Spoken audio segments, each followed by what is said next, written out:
Emily. It's nice to meet you. Hi, nice to meet you. Tell me a little bit about yourself. I'm in college now, and I'm living with a friend of mine who I've known for years, so it's been good, but it's been a little interesting lately. There's been a little change in the relationship, I guess. Oh, what kind of change is going on?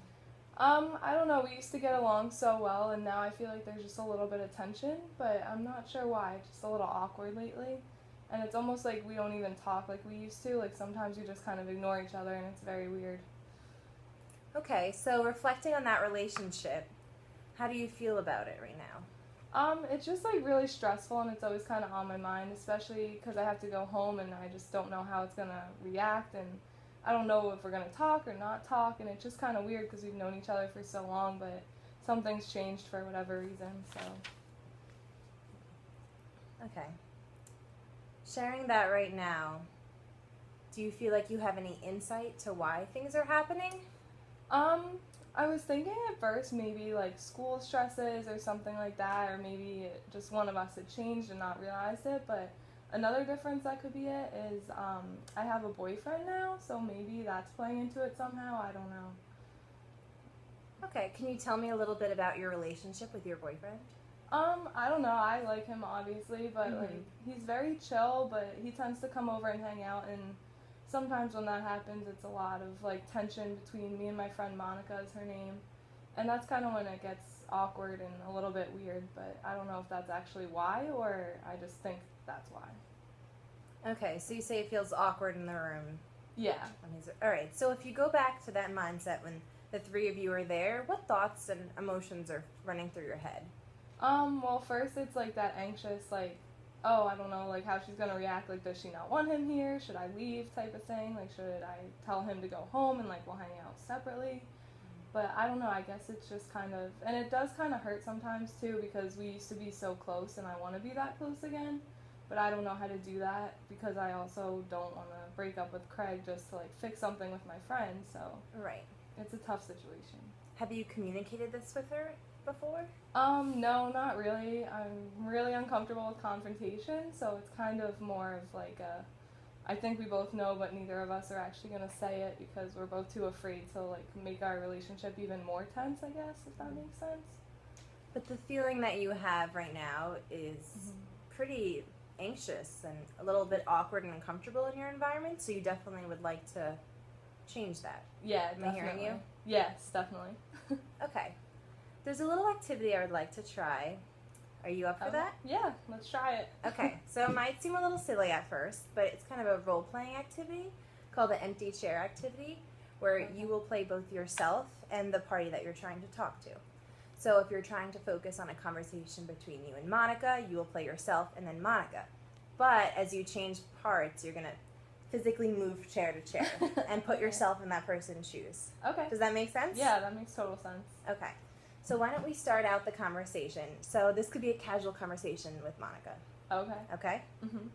So you can start out. I know it's a little awkward talking to no one, but okay. So, hey Monica, how was your day? okay, move. It was good. How was yours, Em? Oh, it was good. Like I took my test. It went well. Like, everything's been pretty good today. Do you have any homework to do, or just kind of doing your thing? It's been good. I don't have much work to do. Just kind of been chilling, living life, and then it would kind of like tense up at this point. Okay, so we'll pause. So how do you feel about this right now? Like going through that conversation, it starts to get tense. What does it feel like? Yeah, it feels just like we were doing well, and then it just kind of like hit a wall almost. So it's kind of like, where do we go from here? And that's when it gets really awkward and tense.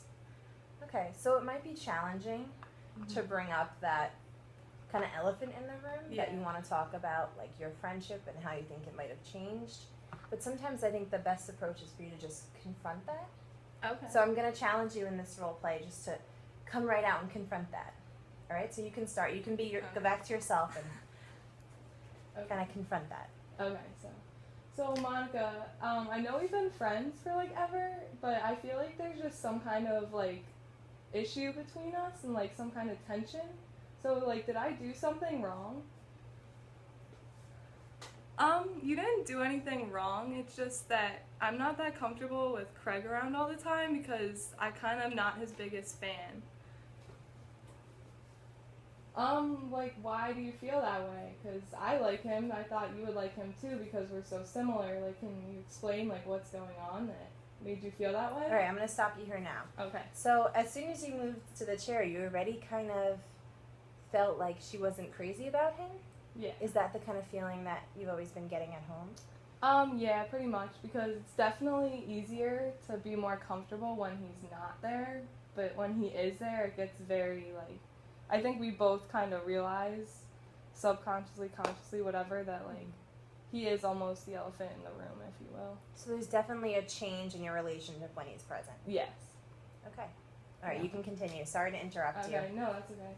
So what we were saying, like, whatever she doesn't like. And then, well, I don't know, I just think that he kind of brings you down sometimes, and you tend to, like, not hang out with your friends as much when he's around, and we all kind of miss you, and you're not really yourself, and you're kind of all over the place when he's around, and I just think he's not the best person for you because you're not as happy as you used to be. Oh, well, I didn't realize that you felt that way, but I think he makes me happy, just sometimes it's stressful, you know, like relationship type stuff. But I do want to hang out with you more, I just wasn't sure if I had done something wrong, and that was why there was some kind of, like, anxiety between us. Oh, well, yeah, like, that's kind of where I've been at, so I'm sorry I didn't tell you, but I definitely want to move from here and figure it out, and I'm sorry I don't like him. I want to like him because he makes you happy sometimes, but this is just kind of how I feel and where I've been at. Okay, yeah, like, that's understandable. I think we can work from here, so we'll give it a shot, and hopefully it'll work out. Just let me know, like, be open with me anytime you have a problem, and hopefully we can fix it all from here. Okay, that was very good. How did that feel for you to do that? It wasn't bad. It was, like, a little awkward to, like, switch chairs, Right. but I know that's part of No. the thing. I don't know, like, that would be ideal, I guess, but it's still kind of, like, anxiety-provoking, because I know, like, I can make up how I want it to go, but I guess that won't necessarily be how it does go, so that still makes me a little nervous. Was it challenging to reflect on what she might be thinking? It was challenging, but it was more, like, available than I thought it would be, I guess, so maybe I kind of did realize, I just didn't want to face the facts, almost. And that's good. That's good that you're realizing that. Yeah. And if you've known her a long time, she's probably showing you this, maybe in her body language or in other ways, showing her how she really feels. Yeah, probably, because it came from somewhere. I don't know. Yeah. So knowing this, what do you think that you can do to change how things are going between you? I think it's definitely worth having a conversation, or at least trying to. And I think I do have to be more conscious of, like, just because I like Craig, obviously, because he's my boyfriend, doesn't mean that she wants him around all the time. And I think I should respect that, especially since it's our home that I'm bringing him into and she doesn't feel comfortable. So I think we have to have the conversation, but I also have to be more conscious of the fact that just because I like him doesn't mean she does. Right. And having that conversation may bring up those feelings that you had, kind of like awkward, this is tense, like I don't really want to do this. Mm-hmm. But now how do you feel? Do you feel better about it? And yeah, I think practicing it helps because I realized that, like, it's not the worst thing in the world to have to, like, tell the truth, even if it might not go perfectly. Like, it'll go, and we've been friends forever, so I know we'll sort through it. I'm just not sure exactly how it'll go, but I think it's worth a shot. Yeah, I'm sure that after the conversation you'll definitely feel a little bit better. At least you'll feel more clarified and you know what's going on. Yeah. Now, this kind of role play you can even do on your own. You don't have to, physically move. I think that does help, though, to get in the person's kind of mindset, to almost be a different presence. But if you're ever having a conversation that might be a little difficult, you could step away from this and kind of dissociate as a different person, kind of put yourself in their shoes. Okay, yeah. I definitely like that activity. That was good. It helped a lot, so. Okay, great. So you're going to try this out with your roommate? Yeah, I am. Okay, I'll give great. it a shot. All right, next week you'll let me know how this goes, right? Sounds good. Yeah, definitely. All right, thank you for coming in, Emily. Yeah, thank you.